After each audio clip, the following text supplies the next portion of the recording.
Assalamualaikum warahmatullahi wabarakatuh. Anak-anakku kelas 8 ketemu lagi dengan Bu Eti. Hari ini kita akan belajar KD 3.9 yaitu tentang sistem pernafasan pada manusia.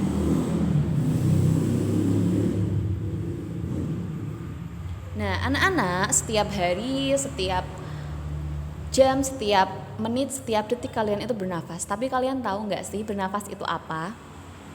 Bernafas itu punya nama lain yaitu respirasi. Bernafas atau respirasi itu adalah kegiatan menghirup oksigen dan mengeluarkan karbon dioksida. Menghirup oksigen itu istilahnya adalah inspirasi. Mengeluarkan karbon dioksida istilahnya adalah ekspirasi. Inspirasi, ekspirasi. Inspirasi, ins berarti memasukkan. Eks berarti mengeluarkan. Nah, sistem pernapasan manusia itu terdiri dari beberapa organ ya anak-anak. Yang pertama hidung, yang kedua faring, yang ketiga laring, yang keempat trakea atau batang tenggorokan, yang kelima paru-paru, dan di dalam paru-paru itu terdapat bronkus, bronkiolus, alveolus, dan yang ketujuh adalah diafragma. Nah, untuk lebih jelasnya perhatikan gambar berikut ini ya anak-anak. Pertama, rongga hidung. Di dalam rongga hidung itu terdapat rambut-rambut hidung yang fungsinya menyaring udara. Kemudian ada juga selaput lendir yang fungsinya melembabkan udara. Kemudian ada juga konka. Konka itu fungsinya adalah menyesuaikan suhu udara luar dengan tubuh. Kemudian ada faring. Nah, faring ini dia berfungsi sebagai ruang resonansi udara dan tempat menggantungnya tonsil. Tonsil atau nama lainnya adalah amandel. Kemudian ada laring. Laring itu dia berfungsi menghubungkan faring dengan trakea. Di laring ada epiglotis. Epiglotis itu fungsinya adalah menutup saluran pernafasan saat kita menelan makanan dan menutup saluran makanan pada saat kita bernafas. Kemudian ada trakea. Trakea dia fungsinya adalah menyaring benda-benda asing yang masuk ke dalam saluran pernafasan. Jadi di hidung tadi sudah disaring, di trakea juga disaring lagi. Kemudian ada bronkus. Ini ya, bronkus. Bronkus itu adalah percabangan dari trakea. Bronkus itu berfungsi menghubungkan paru-paru kanan dengan paru-paru kiri. Nah, bronkus itu hanya ini saja ya anak-anak. Ini bronkus. Kemudian ada bronkeolus. Bronkeolus itu adalah percabangan dari bronkus. Terdiri dari ini. Nah, ini yang disebut sebagai bronkeolus. Bronkeolus. Kemudian ada alveolus. Alveolus itu berada di ujung-ujung bronkeolus. Fungsinya adalah tempat pertukaran oksigen dan karbon dioksida. Kemudian ini diafragma. Diafragma ini adalah sekat antara otot dada, rongga dada dengan rongga perut. Kemudian ada pleura. Pleura itu adalah pembungkus paru-paru yang fungsinya melindungi paru-paru dari gesekan saat mengembang dan mengempis. Ya, pleura itu ada di sisi-sisi paru-paru ini. Nah, anak-anak, paru-paru kita itu terdiri dari paru-paru kanan dan paru-paru kiri. Paru-paru kanan kita itu ada 3 lobus, yaitu lobus superior, lobus middle, lobus inferior. Dan paru-paru kiri kita itu terdiri dari 2 lobus, lobus superior dan lobus inferior. Nah, ini adalah gambar dari alveolus. Jika diperbesar, alveolus itu kantong-kantong udara, bentuknya seperti ini. Kalau dibuka lagi, itu seperti ini. Nah, inilah alveolus, tempat pertukaran oksigen dan karbon dioksida. Mekanisme pernafasan pada manusia itu dibedakan menjadi 2 jenis ya anak-anak. Yang pertama, pernafasan dada. Yang kedua, pernafasan perut. Pada pernafasan dada yang berperan adalah otot tulang rusuk. sedangkan pernafasan perut yang berperan adalah otot diafragma. Perhatikan gambar berikut ini ya anak-anak. Pada pernafasan dada, maka fase inspirasinya adalah otot tulang rusuk ini berkontraksi sehingga rongga dada membesar, tekanan udara mengecil sehingga udara masuk. Dan fase ekspirasinya adalah otot antar tulang rusuk itu relaksasi sehingga rongga dada mengempis, tekanan udaranya membesar sehingga udara keluar. Nah, konsep aliran udara itu adalah udara mengalir dari tekanan tinggi ke tekanan rendah. Gitu ya anak-anak. Sedangkan untuk pernafasan perut, fase inspirasinya yaitu otot diafragma berkontraksi atau bergerak turun, volume rongga dadanya membesar, tekanan udara mengecil sehingga udara masuk ke paru-paru. Sedangkan fase ekspirasi pada pernafasan perut, otot diafragma ini berelaksasi atau bergerak naik, volume rongga dada menjadi kecil, tekanan udara membesar sehingga udara keluar dari paru-paru. Nah, anak-anakku sekalian, frekuensi pernafasan manusia itu dipengaruhi oleh beberapa faktor.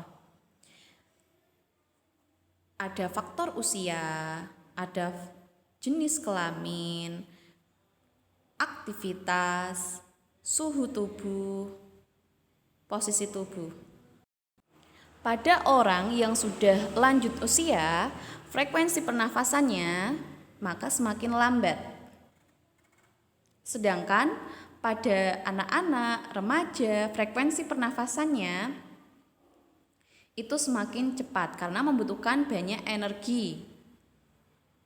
Kemudian jenis kelamin. Biasanya laki-laki itu memiliki aktivitas yang lebih banyak ketimbang perempuan, sehingga frekuensi pernafasan pada laki-laki itu lebih besar dibandingkan perempuan. Kemudian suhu tubuh. Nah, ini aktivitas suhu tubuh. Semakin tinggi suhu tubuh, maka semakin lambat frekuensi pernafasannya. Untuk posisi tubuh, orang yang sedang berdiri itu membutuhkan energi yang lebih besar dibandingkan orang yang sedang duduk, sehingga hal itu menyebabkan kebutuhan oksigen juga semakin bertambah dan frekuensi pernafasannya semakin cepat. Nah, volume pernafasan. Ada volume tidal. Volume tidal itu adalah udara yang biasa kita hirup, besarnya 500 cc. Kemudian ada volume komplementer atau volume cadangan inspirasi. Itu adalah jumlah udara yang masih dapat dihirup setelah bernafas. Volume suplementer atau volume cadangan ekspirasi itu jumlah volume udara yang masih dapat dikeluarkan setelah bernafas. Besarnya antara volume komplementer dan suplementer itu sama, yaitu 1500 cc. Kemudian ada volume sisa atau residu. Itu adalah udara yang masih tersisa di dalam paru-paru setelah mengeluarkan nafas maksimal. Besarnya yaitu 1000 cc. Kemudian ada kapasitas vital. Kapasitas vital ini adalah total volume tidal ditambah volume komplementer ditambah volume suplementer. 500 ditambah 1500 tambah 1500, maka kapasitas vital itu besarnya adalah 3500 cc. Sedangkan kapasitas total atau volume total paru-paru itu adalah jumlah kapasitas vital ditambah volume sisa atau volume residu. 3500 ditambah 1000, maka Kapasitas total paru-paru itu besarnya 4.500 cc. Nah, yang terakhir gangguan dan pencegahan pada sistem pernafasan manusia. Ada beberapa penyakit di sistem pernafasan manusia ya anak-anak. Yang pertama ada influenza. Influenza itu disebabkan oleh virus influenza. Cara yang dapat dilakukan untuk mencegah terjadinya atau terjangkitnya penyakit flu itu adalah dengan menjaga pola makan, kemudian rajin berolahraga, kemudian menjaga kebersihan badan dan lingkungan. Yang kedua, tonsilitis atau amandel. Nah, jadi tonsilnya atau amandelnya itu mengalami pembengkakan. Seperti ini. Untuk orang normal bentuknya seperti ini, sedangkan yang kena tonsilitis atau amandel itu bentuknya seperti ini. Nah, untuk orang yang sudah menderita amandel akut, maka cara pengobatannya yaitu dengan mengangkat amandel kayak gitu. Yang ketiga, faringitis atau radang tenggorokan itu disebabkan oleh infeksi virus. Upaya untuk mengobatinya yaitu dengan banyak minum air putih, berhenti merokok, menjaga kebersihan dan dengan rajin mencuci tangan dan istirahat yang cukup. Kemudian yang keempat ada pneumonia. Ini adalah penyakit peradangan pada alveolus. Cara pencegahannya yaitu dengan menjaga pola hidup bersih. Yang kelima ada tuberkulosis atau TBC. Disebabkan oleh infeksi bakteri Mycobacterium tuberculosis. Jadi ini paru-paru normal, ini paru-paru orang yang terkena TBC. TBC ini bisa menular ya anak-anak, menularnya dengan paparan udara. Jadi orang TBC itu biasanya kan sering batuk. Nah, terus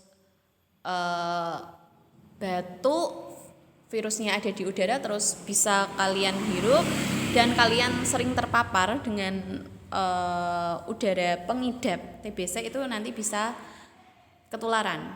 Yang keenam ada asma. Asma itu adalah penyakit yang disebabkan oleh faktor keturunan. Ada juga karena alergi. Alerginya apa saja? Ada yang alergi debu, ada yang alergi bulu, kayak gitu. Nah, ada yang bisa disembuhkan kalau itu karena alergi, tapi kalau untuk penyebabnya adalah faktor keturunan agak susah kayak gitu ya. Dan yang terakhir ada kanker paru-paru. Kanker paru-paru ini disebabkan 85% disebabkan karena merokok. Nah, yang merokok itu bisa suatu saat terkena kanker paru-paru. Nah, perokok ini dibedakan menjadi dua jenis. Ada perokok aktif dan perokok pasif. Perokok aktif itu berarti yang merokok. Nah, perokok pasif itu adalah orang yang tidak merokok namun terpapar atau menghirup udara atau asap rokok. Gitu. Jadi perokok pasif pun bisa kena kanker paru-paru. Kayak gitu anak-anak. Nah, cukup sekian penjelasan dari Bu Eti, semoga bisa bermanfaat, semoga bisa dipahami ya. Terima kasih. Wassalamualaikum warahmatullahi wabarakatuh.